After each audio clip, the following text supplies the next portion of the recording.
बिस्मिल्लाहिर्रहमानिर्रहीम। अस्सलाम वालेकुम। आज के वीडियो में हम व्हाट का मतलब होता है क्या, इससे मुतालिक कुछ जुमले सीखेंगे।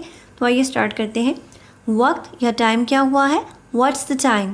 व्हाट्स क्या है या क्या हुआ है, द टाइम वक्त। वक्त या टाइम क्या हुआ है, व्हाट्स द टाइम। इसका नाम क्या है या उसका नाम क्या है, व्हाट्स हिज नेम। लड़के के लिए जब आपने पूछना है कि उस लड़के का क्या नाम है, तो अंग्रेज़ी में इस जुमले को आप इस तरह बोलेंगे, व्हाट्स हिज नेम। और लड़की के लिए यही जुमला होगा, व्हाट्स हर नेम। व्हाट्स क्या है, हिज उसका, नेम नाम। व्हाट्स हिज नेम उस लड़के का क्या नाम है, या व्हाट्स हर नेम उस लड़की का क्या नाम है, तब आप जुमले को इस तरह बोलेंगे, व्हाट्स क्या है, हर उसका, नेम नाम। ये क्या है, व्हाट्स दैट। व्हाट्स क्या है, दैट ये। दैट वैसे अंग्रेज़ी में दूर के लिए जो चीज़ों का हमने बताना हो कि वो क्या है, तो तब हम दैट का लफ्ज़ इस्तेमाल करते हैं। लेकिन बाज़ औक़ात ये के लिए भी हम अंग्रेज़ी में दैट ही का लफ्ज़ इस्तेमाल करते हैं। तो इसलिए आप अपने आप को कंफ्यूज ना करें। यहाँ पर ये क्या है, व्हाट्स दैट। हम क्या करें, what shall we do. What क्या, शैल वी डू हम करें, हम क्या करें, व्हाट शैल वी डू। मैं क्या करूं, what shell I do. What क्या, शैल आई डू मैं करूं, मैं क्या करूं, व्हाट शैल आई डू। आज इसने क्या खाया था, व्हाट क्या डिड शी ईट उसने खाया, टुडे आज। आज इसने क्या खाया था, what did she eat today. दूसरी सूरत में क्या होगा, what will happen otherwise.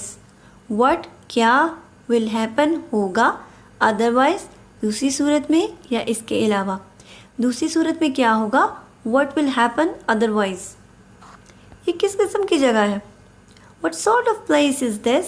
What क्या, सॉर्ट ऑफ किस्म की, प्लेस जगह, इज़ है, दिस ये किस किस्म की जगह है, what sort of place is this.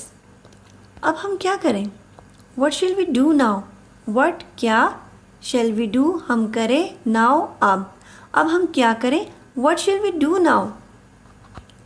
यही तुम चाहती थी या यही तुम चाहते थे।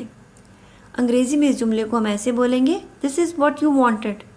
ठीक है, दिस ये, इज़ है, व्हाट यहाँ पर हमने डायरेक्ट क्या के मानों में इस्तेमाल नहीं कर रहे, बल्कि हम इसको इसी तरह इकट्ठा बोलेंगे, दिस इज़ व्हाट यही, यू तुम, वांटेड चाहती थी या चाहते थे, यही तुम चाहती थी या यही तुम चाहते थे, this is what you wanted. इस जुमले को हम ये भी कह सकते हैं कि अगर आपके साथ बुरा हुआ है तो आपकी कोई अजीज़ या रिश्तेदार चाहते थे कि आपके साथ बुरा होना चाहिए, तो अगर हो गया है तो आप अंग्रेज़ी में अपने गुस्से का इजहार कर रहे हैं, this is what you wanted, यही तुम चाहती थी या यही तुम चाहते थे। अगर आप पर कोई इल्ज़ाम लगा रहा है कि अगर आप ये नहीं चाहते थे या आप ये नहीं चाहती थी, अगला आपको ऐसे ही कह रहा है, तो उसके जवाब में आप उसको कहेंगे, तुम्हारा क्या मतलब है, what do you mean. What क्या, डू यू मीन तुम्हारा मतलब है, तुम्हारा क्या मतलब है, व्हाट डू यू मीन। आज आपने व्हाट से रिलेटेड बहुत सारे जुमले सीखे होंगे। इनको प्रैक्टिस करें और आने वाली वीडियोस का इंतज़ार करें, क्योंकि मैं इसी तरह की और वीडियोस भी बनाऊंगी जिनमें आप और what, when, why, whose, where, इस तरह के अल्फाज सीखेंगे। अपना ढेर सारा ख्याल रखिएगा। अल्लाह हाफ़िज़।